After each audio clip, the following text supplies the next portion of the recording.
Hello everyone. आज देख लेते हैं test for index numbers. So there are many index numbers but the problem is selecting the most appropriate for the given situation. So जो हमारे इस situation दी हुई है, फैक्टर्स दिए हुए हैं, उसके अकॉर्डिंग हमें कौन सा इंडेक्स नंबर यूज करना चाहिए। So for that there are different test. So one is unit test, second one is the time reversal test, third one is the factor reversal test, and fourth one is the circular test. जिसमें से TRT time reversal and factor reversal are most important and इस पर based questions भी आते हैं. सो देखते हैं detail में. सो यूनिट टेस्ट, जैसा कि आप नाम से ही समझ पा रहे हैं कि यूनिट से रिलेटेड है. So if the index number is independent of the units in which the prices and the quantities are expressed, then it satisfies the unit test, and mostly all index numbers considered so far satisfies the unit test. Second है TRT. So this test guide whether the method work both ways. Both ways means forward and backward. So according to the Fisher, when the data for any 2 years are treated by the same method but with the base reverse, then two index numbers should be reciprocal of each other. So it means P naught of 1 and P1 naught, यानी कि यहाँ पर ये reciprocal हो जाएंगे दोनों years, तो वो इक्वल्स टू 1 आना चाहिए. And the time reversal test satisfies by the following index numbers. So ये इंडेक्स नंबर्स हैं जिनके जो टाइम रिवर्सल टेस्ट TRT को सेटिस्फाई करते हैं. आप यहाँ पर देखेंगे तो लेस्पेरेज एंड पाशेज मेथड यहाँ पर नहीं है because they don't satisfy the TRT. Next है FRT, that is factor reversal test. So this test is also suggested by Fisher, and according to the factor reversal test, the product of price index and quantity index should be equal to the corresponding value index. जो value index हमने देखा था type of index numbers में previous lecture में. सो इसको कैसे express करेंगे कि P01 जो प्राइस इंडेक्स हुआ, Q01 आपका क्वांटिटी इंडेक्स हुआ, इक्वल्स टू V यानी कि वैल्यू इंडेक्स नंबर. ये सेम वही फॉर्मूला है जो हम प्रीवियस लेक्चर में देख चुके हैं. फिर हमने P01 को आगे और उसको सिंप्लीफाई कर लिया है. नेक्स्ट आता है आपका circular test. So it is an extension of time reversal test, and index number is said to satisfy the circular test when three indices P01, P12 and P20 like that इन तीनों का multiplication should be equal to 1. ये इतना important नहीं है, बस एक याद रखने के वे में मैंने यहाँ पे लिख दिया है क्योंकि ये भी उसमें टेस्ट ऑफ इंडेक्स नंबर्स में आता है, तो आप एग्जाम पॉइंट ऑफ व्यू से बस इसको थोड़ा ध्यान दे सकते हैं. So Lesperance, Paches and Fisher's ideal index numbers do not satisfy the circular test. So इस टाइप के क्वेश्चंस आते रहते हैं आपके एग्जाम में कि which index number satisfies which test. So वो थोड़ा सा ट्विस्ट एंड टर्न देकर क्वेश्चन आ जाता है. नेक्स्ट आता है आपका cost of living index number, जिसे हम कंज्यूमर प्राइस इंडेक्स CPI भी कहते हैं. सो ये क्या होता है ये देख लेते हैं. So changes in the price level affect the different classes of people. जब प्राइस चेंज होती है प्रोडक्ट्स की या कमोडिटीज की, तो वो अलग जो डिफरेंट क्लासेस हैं लोगों के उनको अफेक्ट करती है. So consequently the general price index numbers fail to reflect the effect of change in their cost of living of different classes of people. So जो रिच लोग हैं, अगर वहाँ पर इन्फ्लेशन बढ़ता भी है, प्राइसेस में चेंज होता है, तो उनकी कॉस्ट ऑफ लिविंग पर, स्टैंडर्ड ऑफ लिविंग पर इतना डिफरेंस नहीं आता है. बट जो लोग पुअर लोग हैं या BPL लोग हैं, उनके cost of living and way of living पर डिफरेंस आता है. So therefore cost of living index number measures the general price movement of the commodities consumed by different class of people. ठीक है, तो ये आपका होता है कॉस्ट ऑफ लिविंग और consumer price index, and it is constructed to study the effect of changes in the price of goods and services of consumers for a current period as compared with the base period. So base period के respect में, जैसा generally हम पिछले साल के respect में देखते हैं या जनरली बोलते हैं कि पिछले 5 साल में प्राइसेस इतनी बढ़ गई हैं, इतनी महंगाई बढ़ गई है, तो यहाँ पे ये वही कहना चाहता है कि जो भी गुड्स एंड सर्विसेज हैं वो करंट पीरियड में compare to the base period के कंपैरिजन में कितना चेंज हुई हैं. सो वो हम कैसे, एक स्टैंडर्ड वे होगा जिसके थ्रू हम ये कैलकुलेट कर पाएंगे. So therefore the cost of living index number measures the average increase in the cost to maintain the same standard of life. तो उसके लिए CPI हमें हेल्प करता है कि हमें कैसे कैलकुलेट करना है.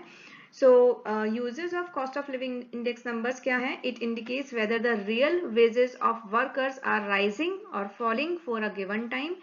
कि जो लेबर्स होते हैं उनको जो उनकी सैलरी मिलती है, उनको जो पर डे बेसिस पे वेजेस मिलते हैं वो बढ़े हैं या फिर कम हुए हैं.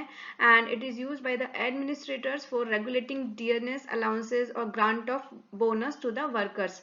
तो जो भी वर्कर्स होते हैं उन्हें बोनस किस बेस पर दिया जाए, कितनी महंगाई बढ़ी है, उसके अकॉर्डिंग ये CPI हेल्प करता है.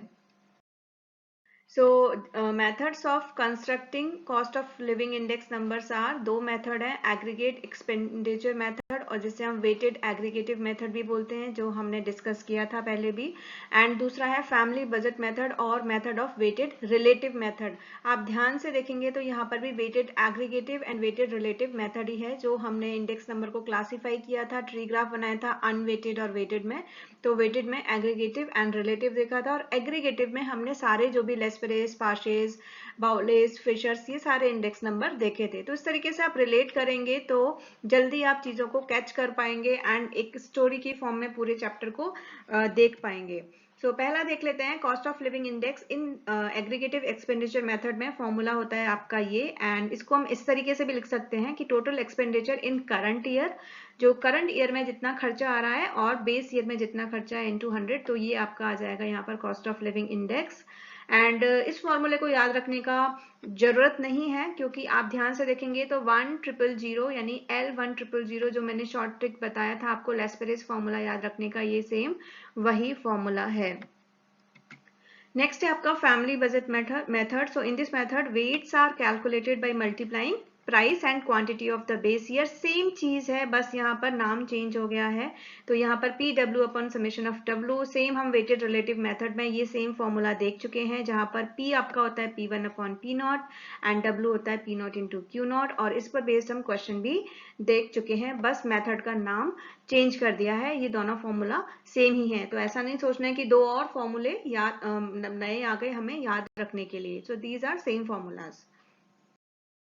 नेक्स्ट टॉपिक है आपका बेस शिफ्टिंग. ठीक है, तो ये क्या होता है? So one of the most frequent operations necessary in the use of index number is changing the base of an index from one period to another without recompiling the entire series. मतलब पूरे series को change किए बिना हम कैसे base को change कर सकते हैं. So such a change is referred as base shifting. And base shifting हम क्यों करना चाहते हैं, इसकी जरूरत क्या है, तो इसके पीछे क्या रीजंस हैं कि एक तो क्या हुआ हो, if previous base is too old and is almost useless for purpose of comparison. की प्रीवियसली अगर आप बोलें कि हम अपने मम्मी पापा के रिस्पेक्ट में अगर कंपैरिजन करें कि आपके टाइम पे बुक्स इतने रुपए की आती थी या आपके टाइम पे एजुकेशन का खर्चा इतना आता था और अभी एजुकेशन का खर्चा इतना आता है, तो वो बेस नहीं कंसिडर किया जा सकता क्योंकि 40-50 ईयर्स में काफी कुछ चेंजेस आ चुके हैं. And if comparison is made with another series of index having different base, अगर जिससे हम comparison कर रहे हैं दूसरी सीरीज का अगर बेस डिफरेंट है तो भी हमें बेस को शिफ्ट करना पड़ता है. इसके लिए फॉर्मूला ये यूज होता है जिसमें क्या दिया होगा, आप कैसे चेंज करोगे न्यू बेस की ईयर कैसे करोगे, current years of the old index number upon new base years old index number. जो करंट ईयर है उसका जो भी पुराना ओल्ड इंडेक्स नंबर है वो अपॉन जो भी नया बेस ईयर है, जो नया बेस ईयर कंसिडर कर रहे हैं उसका क्या वो पुराना इंडेक्स नंबर है इंटू 100. तो ये आपका रहेगा फॉर्मूला. इसमें सिंपल आपको ये दो वैल्यूज दी होंगी, आपको बस फॉर्मूला याद रखना है. नेक्स्ट टॉपिक है इसमें स्प्लाइसिंग. तो स्प्लाइसिंग क्या होती है? Splicing of index numbers means converting 2 और more series of index numbers of different basis. यहाँ इंपॉर्टेंट चीज ध्यान रखना है कि बेस डिफरेंट है और 2 और मोर सीरीज को हमें क्या करना है, कन्वर्ट करना है into a continuous series of index numbers of a common base. तो बेस डिफरेंट बेसिस हैं उसको कॉमन बेस करना है.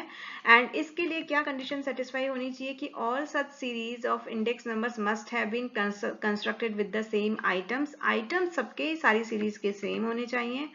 And they must have different base year, of course different base year होंगे तभी तो हम एक कॉमन बेस बना पाएंगे, तो ये भी एक कंडीशन होना चाहिए। एंड तीसरा है must have at least one overlapping year so that a year in which there must be indices of the different basis, तो एक कोई भी उन डिफरेंट सीरीज में ओवरलैपिंग ईयर होना चाहिए। ये सिर्फ अंडरस्टैंडिंग के लिए हैं ये पॉइंट्स, एंड इसमें से भी कोई ऑब्जेक्टिव क्वेश्चंस बना के आ सकता है, बट इम्पॉर्टेंट ये है कि आप टॉपिक को समझेंगे कि बेसिकली है क्या वो, तो आप कोई भी क्वेश्चन को आ जाए आप सॉल्व कर पाओगे। So questions of splicing arises only when a series of index numbers with an old base has been discontinued, कि अगर पुराना old base है, अगर हमने उसको वो base discontinue कर दिया है तो हमें splicing की जरूरत पड़ती है, because another fresh series of index numbers with a new base year has been constructed, and for this either the new index series is spliced with the old index series or the old index series is spliced with the new index series. तो पहले case में वो हो जाएगा forward splicing, यानी कि नए को पुराने के साथ अगर करेंगे तो फॉरवर्ड हो जाएगा, और अगर पुराने को नए के साथ करेंगे तो वो बैकवर्ड स्प्लाइसिंग हो जाएगा। आप देख भी सकते हैं कि पुराने को हम रिस्पेक्ट में लेंगे नए के साथ, तो वो आपका हो जाएगा backward splicing. And here is the formula क्या होगा, new index number of current period into old index number of new base period, ठीक है, अपॉन 100, तो ये इसका रहेगा फॉर्मूला। तो नेक्स्ट आता है आपका डिफ्लेटिंग। सो डिफ्लेटिंग जो टर्म है वो आती है डिफ्लेशन से। इन्फ्लेशन आपने काफी सुना होगा, जो हमारी कंट्री में काफी होता है। सो डिफ्लेटिंग मीन्स करेक्टिंग और adjusting a value which has inflated.